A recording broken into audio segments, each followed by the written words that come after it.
We're group 3. Here's our presentation. So let's start off without the flywheel.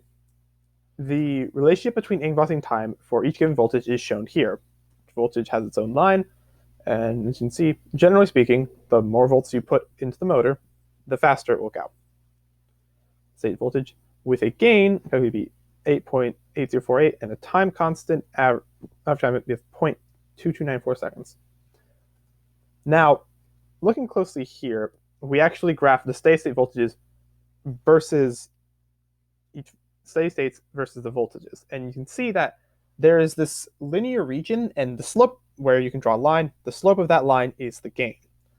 There are two areas in which that does not fit this linear relationship, and that is called the saturation zone and the dead zone.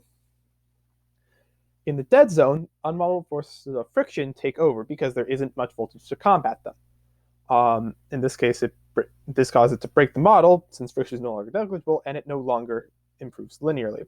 In the saturation zone, similarly, has an unmodeled effect of the fact that the motor is only built to go a certain speed.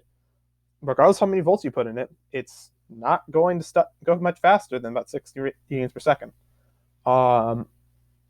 So this occurs, it starts to saturate after 7 volts, and it will reach the dead zone below 0.1 volts, allowing a acceptable voltage range of 0.1 volts to 7 volts. Now this is our data with the flywheel added to the motor. We obviously get different data with the more weight. You get a higher moment of inertia and different speeds come out of that. So as we can see in these two graphs, they're actually the same graph. This one is zoomed in from this. It comes from this bottom part. But as we can see, these are the data points graphed from the voltage against the steady state angular velocity. And each one of these points are a different voltage inputted in. So as you get more voltage into your system, your steady state angular velocity increases, which makes sense.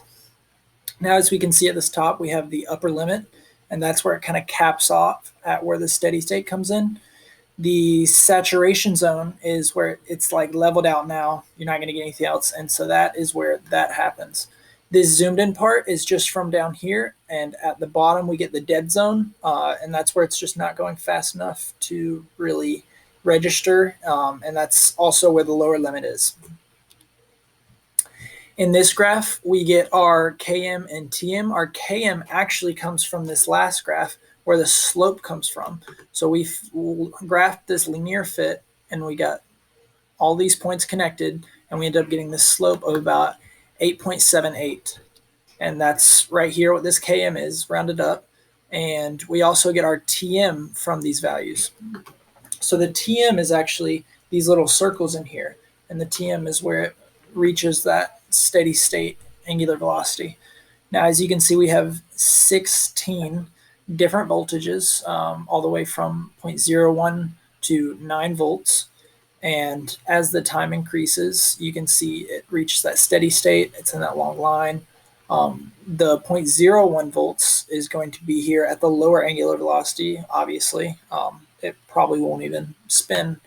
The voltage on 9 is going to have a really high angular velocity because of the power input. And you can see it's almost got a little graph for the Tm values as it reaches that state.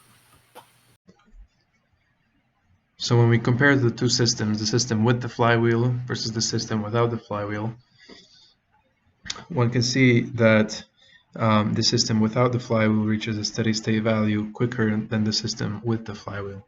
This is shown in the graph on the left, and you can see in the vertical portion of the curve in the zoomed in section that the blue curve has a steeper slope than the red curve, meaning that the time constant is smaller for the system without the flywheel than for the system with the flywheel.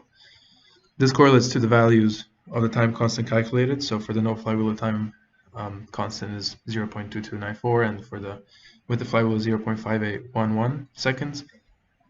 And now the difference between these two motor time constants is much greater than the difference between the two motor gain constants.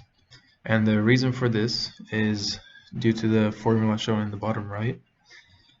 which states that the motor time constant is directly proportional to the inertia of the flywheel. And of course, since the inertia of the flywheel is directly proportional to the mass of the flywheel, the mass of the flywheel directly impacts the motor time constant. All right, thank you very much. If you have any questions, please let us know.